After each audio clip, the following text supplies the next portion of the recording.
हे पुन्हा एकदा अधोरेखित झाले।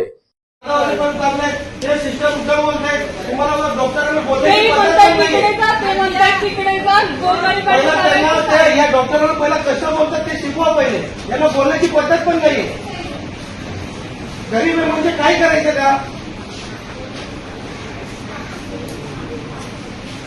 किती दिवस तुम्हाला सांगायचं नाही, आम्हाला बंदच करा ना, कशाला जातील ना तुमच्याकडे? अजून किती वेळा तिकडे यायचं? जे बोलतात तिथे जा, हे मेडिसिन नाही, ते मेडिसिन नाही। कॅन्सरचे पेशंट सुद्धा तिथे लाईन मध्ये उभे। मला म्हणजे नाही तर नाही सांगा, कशाला येणार? नाही येणार तुमचं बोलायला म्हटलं तर नाही आएंगे ना, कल से आगे जाएंगे ना, कशाला यांना त्रास देता? तुम्ही काही फक्त दाखवताय का फ्री मध्ये इलाज होतोय म्हणून? काय होत नाही, सगळं फक्त दाखवावे। या पाठवून घ्या, फ्री मध्ये इलाज होतोय इथे म्हणून। अचानक आपल्या चाय हॉस्पिटलला मी आलो। एक माझा एक मित्र होता, त्यांना एक इंजेक्शन द्यायचं होतं, त्या अनुषंगाने मी इथं आलेलो। पण तो मित्र तर काही इथं आला नाही इंजेक्शनसाठी। पण इथं आल्यानंतर समजलं की फक्त आणि फक्त कागदावर सगळं काही इथं चाललेलं आहे।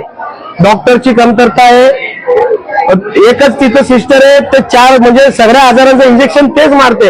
एक पेशंटला 15-15, 20-20 मिनिटं इथं लागतोय एक इंजेक्शन साठी। तेच डॉक्टर इंजेक्शन मारतोय, तेच नर्सकडे जातोय, म्हणजे सगळं काही इकडे तिकडे एकच राऊंड चालू आहे। आणि जे सामान्य नागरिक येतात त्यांना तिथं केस पेपर घ्या तिथं, मग तिथून ते उन्हात इथे येतात। मग इथं येऊन हे तुम्ही बघू शकता, पत्राचे शेड आहे, यामध्ये मी स्वतः एक मला 10 मिनिट झाले बघा, हे आपल्याला किती घाम फुटलेला आहे।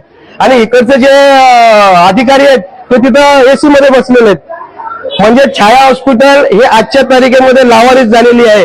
कुणाचं काही घेणदेण यामध्ये राहिलेलं नाही। नगरपालिकेला छाया हॉस्पिटल होती तेव्हा आम्ही नगरपालिकेला भांडून इथं आपण सोयी सुविधा करून देत होतो। पण आता सध्या जे जिल्हाधिकारीकडे पाठवलेले आहेत, तर इथं कुणाचं लक्षच नाहीये। गरीब लोक, जे गरीब गरजू लोक आहेत, तासानुतास इथं येऊन थांबतायत। जेव्हा ज्या टायमाला इथं प्रेग्नन्सी चेक करण्यासाठी शुक्रवार त्यांचं जे वार आहे त्याला येतात, तेव्हा अक्षरशः 100 ते 150 लोक इथं असतात या उन्हातानामध्ये। पाणीची व्यवस्था नाहीये, पंखे एक चालू आहे तर एक बंद आहे।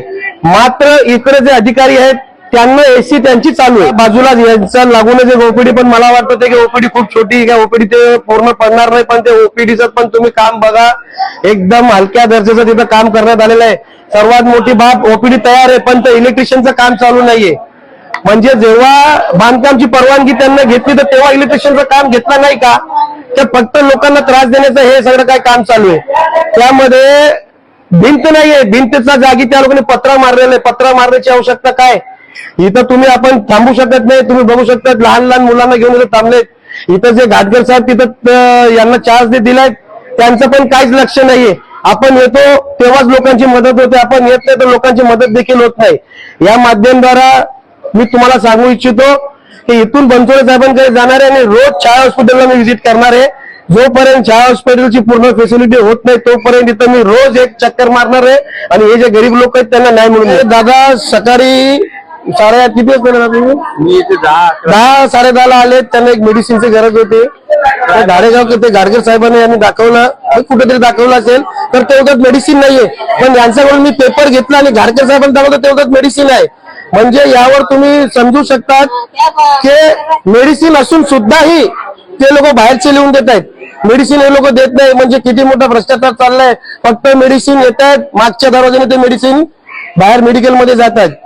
तर लोकांना आणि आपल्या जिल्हाधिकाऱ्यांना या माध्यमातून सांगू इच्छितो की साहेब, इथं तुम्ही बारकाईने लक्ष द्या आणि तातडीचा विषय आहे, यावर काही तुम्ही कारवाई करता येते का?